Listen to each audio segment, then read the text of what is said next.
Bonjour à tous. Révolte paysanne, c'est en train de repartir. Et dans les pays voisins qui sont dans l'Union européenne, c'est explosif. Oui, c'est en train de repartir à tel point que Macron, pour la première fois, va recevoir ce mercredi 14 février des syndicats agricoles, coordination rurale, confédération paysanne, puis il recevra la FNSEA et les jeunes agriculteurs à Talsicole dès aujourd'hui.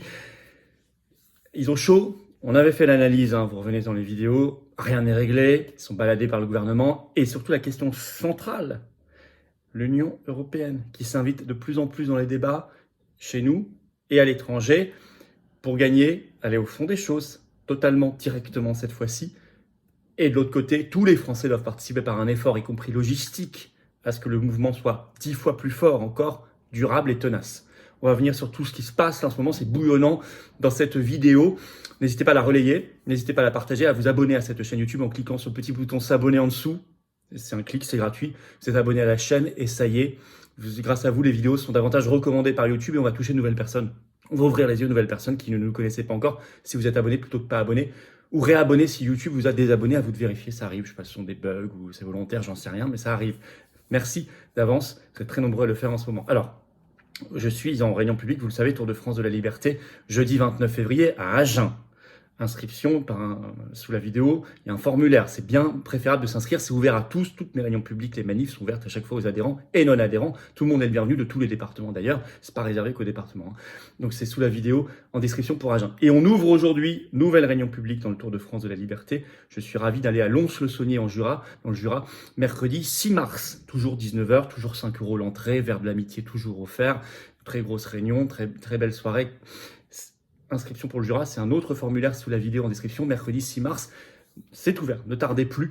Et n'oubliez pas notre rendez-vous national, samedi 24 février, rendez-vous 15h, 4 rue Jean Rey à Paris, devant l'ambassade d'Australie, pour Julian Assange, pour tous les lanceurs d'alerte. Nous aurons des intervenants également du domaine médical qui sont traînés dans le Conseil de l'Ordre parce qu'ils sont des lanceurs d'alerte, ils se reconnaissent beaucoup dans Julian Assange.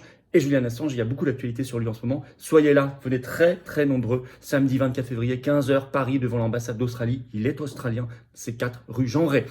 On y va. Révolte paysanne, ça repart. Même la FNSEA, c'est un signe, est obligée de rehausser le ton parce qu'elle ne veut pas être dépassée par la base. Comme elle l'avait fait la première fois, elle n'était pas à l'origine du mouvement de révolte paysanne, mais elle avait dû s'y engouffrer pour ne pas être dépassée. Et là, on voit qu'elle rehausse le ton, ce qui est un signe évident.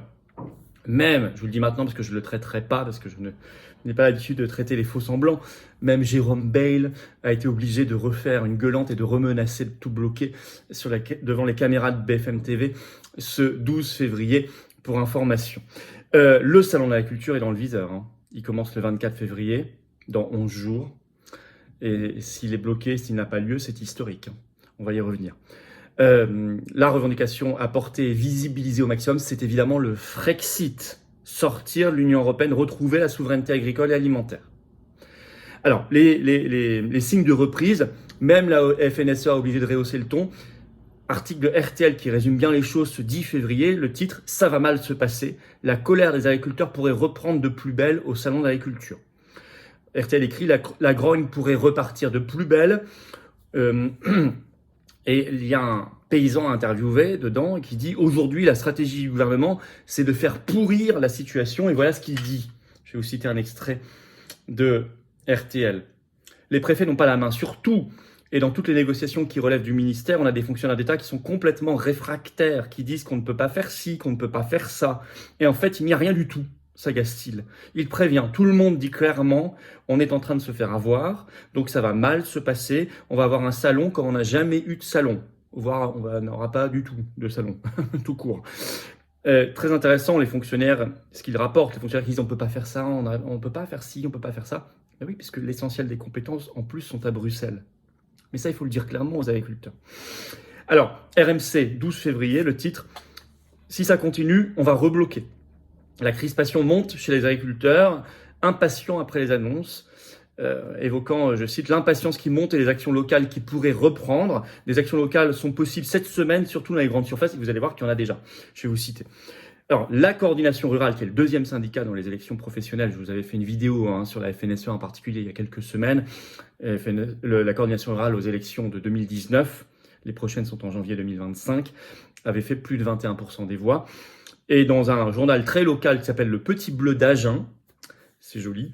Le 10 février, vous avez une interview de la présidente nationale de la coordination rurale, Véronique Le Floch, et le titre « Blocage des agriculteurs pour la présidente nationale de la coordination rurale. De nouvelles actions se préparent, car il faut maintenir la pression ». Elle est très claire, hein, Véronique Le Floch. Je vais vous lire l'extrait, ce qu'elle dit dans cette interview. « De nouvelles actions se préparent, car il faut maintenir la pression. Je pense que les autres syndicats vont marcher sur nos traces. Il convient de se battre tous ensemble pour notre souveraineté alimentaire nationale. » C'est clair. Nous n'avons écrit que l'épilogue. Il reste de nombreux chapitres pour que l'on puisse atteindre une agriculture qui pourra faire vivre correctement nos enfants. Je pense que les consommateurs ont appris ces dernières semaines beaucoup de choses et resteront à nos côtés, c'est certain. Il faut également que tous les protecteurs de l'environnement comprennent que nous sommes en première ligne. C'est nous qui pratiquons l'écologie appliquée au quotidien.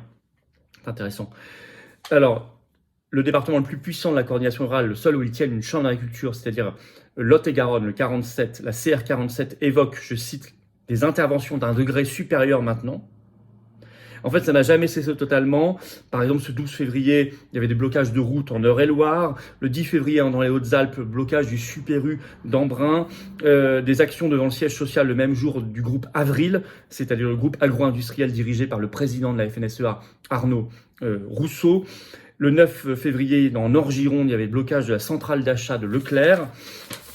Vous aviez le 7 février des actions devant la préfecture de Châlons-en-Champagne. Le 6 février, le blocage du Parlement européen avec beaucoup de tracteurs à Strasbourg, etc., etc.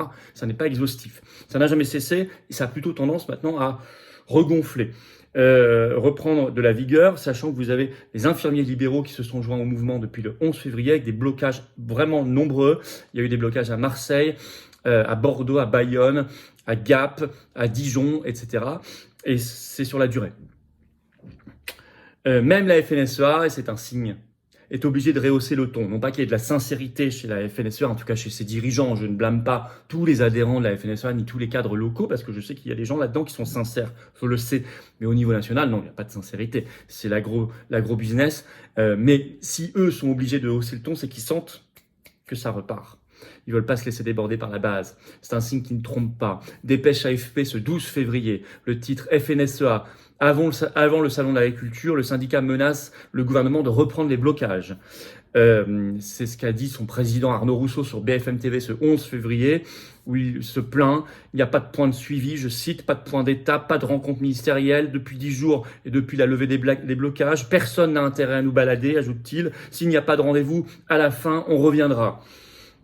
Il a depuis multiplié d'autres interviews, il dit les choses de manière de plus en plus forte. Bon.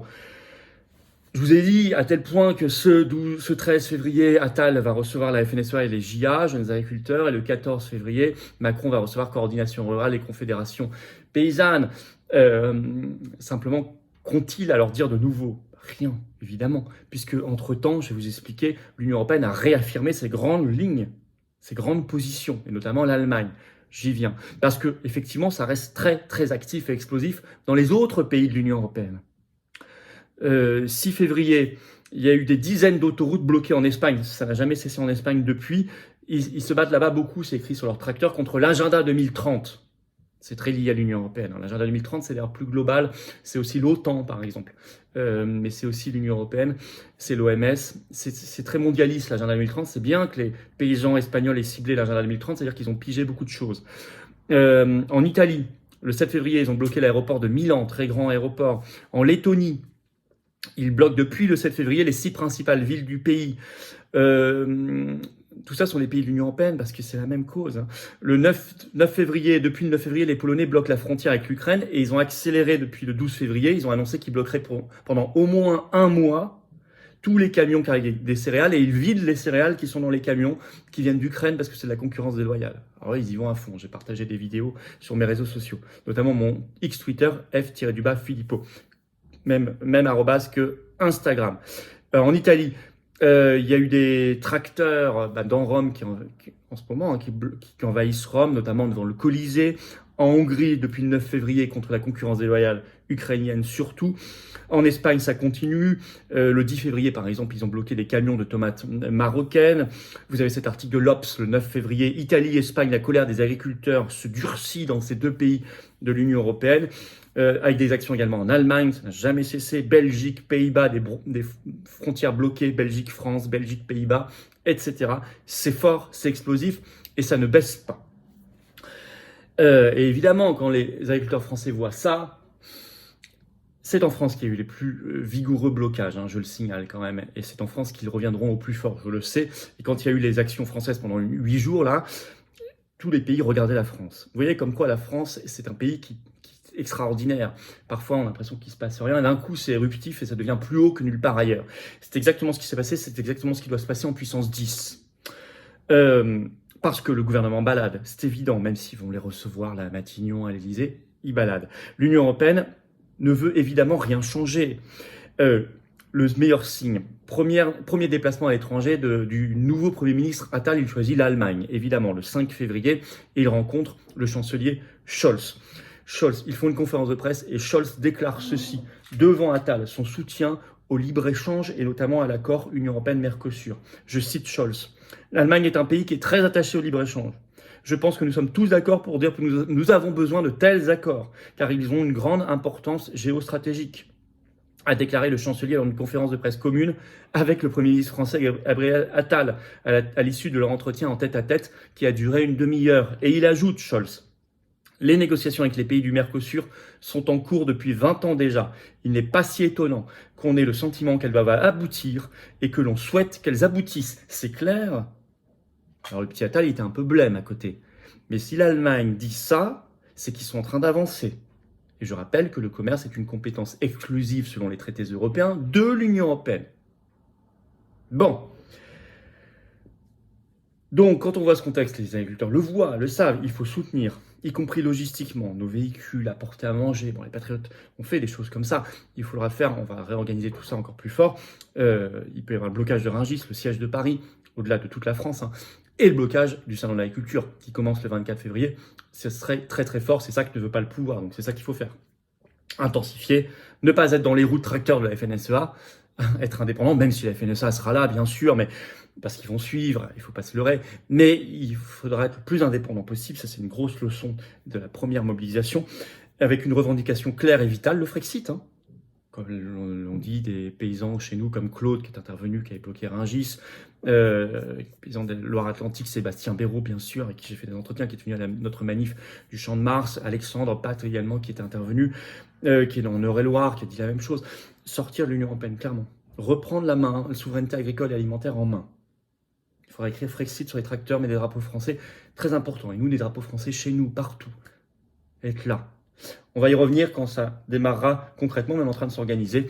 Voilà, partagez cette vidéo, abonnez-vous s'il vous plaît à cette chaîne YouTube en cliquant sur s'abonner, un petit clic en dessous, c'est gratuit, vous êtes abonné à la chaîne et ça fait exploser les vues et les recommandations grâce à votre abonnement. Et les vidéos circulent mieux et elles sont recommandées à des personnes qui vont nous découvrir grâce à votre abonnement. Merci à vous, venez vous battre à mes côtés. Souveraineté agricole, souveraineté alimentaire, souveraineté nationale, Frexit, c'est là, aux patriotes, largement le plus grand mouvement souverainiste de France et défense de nos libertés et de notre pays qu'on aime et de notre humanité vraiment humaine et nos enfants et nos petits-enfants. C'est tout ça, nos belles valeurs des patriotes. J'ai besoin de vous pour les défendre.